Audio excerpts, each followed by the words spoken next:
Alwal సర్కిల్లోని Bollaram railway station సమీపంలో cantonment board dumping yard వద్ద Jain community ఆధ్వర్యంలో ఏర్పాటు చేసిన గోశాల పశువుల ఆసుపత్రిని రాష్ట్ర గవర్నర్ కృష్ణదేవ్ వర్మ కేంద్ర మంత్రి కిషన్ రెడ్డి ప్రారంభించారు. ఈ సందర్భంగా గవర్నర్ కృష్ణదేవ్ వర్మ మాట్లాడుతూ జైన్ కమ్యూనిటీ ఆధ్వర్యంలో గోశాలతో పాటు పశు వైద్యశాలను ఏర్పాటు చేయడం అభినందనీయమని, జైన్ కమ్యూనిటీ ఆధ్వర్యంలో దేశవ్యాప్తంగా గోసేవ కార్యక్రమాలు విస్తృతంగా చేపట్టారని, ఇక్కడ ఏర్పాటు చేసిన గోశాల అద్భుతంగా నిర్మించారని నిర్వాహకులను అభినందించారు. కేంద్ర మంత్రి కిషన్ రెడ్డి మాట్లాడుతూ జైన్ కమ్యూనిటీ ఆధ్వర్యంలో గోశాల పశు వైద్యశాల ఏర్పాటు చేయడం పట్ల సంతోషం వ్యక్తం చేశారు. జైన్ కమ్యూనిటీ వారు హైదరాబాదుతో పాటు ఇతర ప్రాంతాల్లో వివిధ వ్యాపారాలు చేస్తారని, వారు చేసే వ్యాపారంతో పాటు సామాజిక సేవలు గోశాలను నిర్వహిస్తున్నారని తెలియజేశారు. बिजनेस में रहते हैं, आपको एक बात सोचिए, एक ही बार 350 आइटम्स पे रेट्स कम हुआ ऐसा दुनिया में कोई देश नहीं।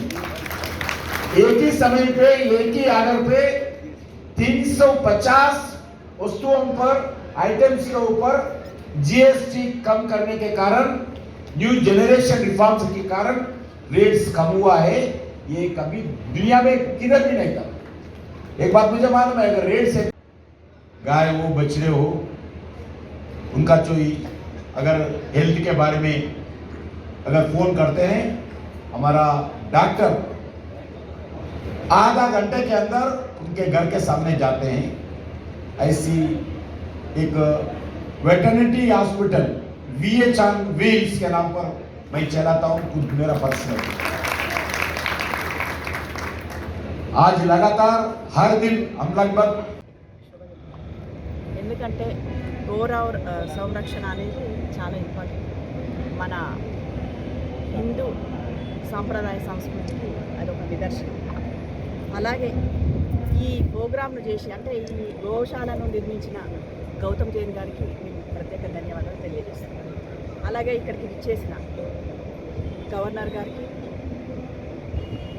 మరియు మంత్రివర్యులు కిషన్ రెడ్డి అన్న గారికి, మా CEO మధుకర్ నాయక్ గారికి, మా కంటోన్మెంట్ స్టాఫ్ అందరికీ, మా బీజేపీ నాయకులకి, ఇక్కడికి వచ్చిన మా జైన్స్ అందరికీ ప్రత్యేక ధన్యవాదాలు తెలియజేస్తున్నాను.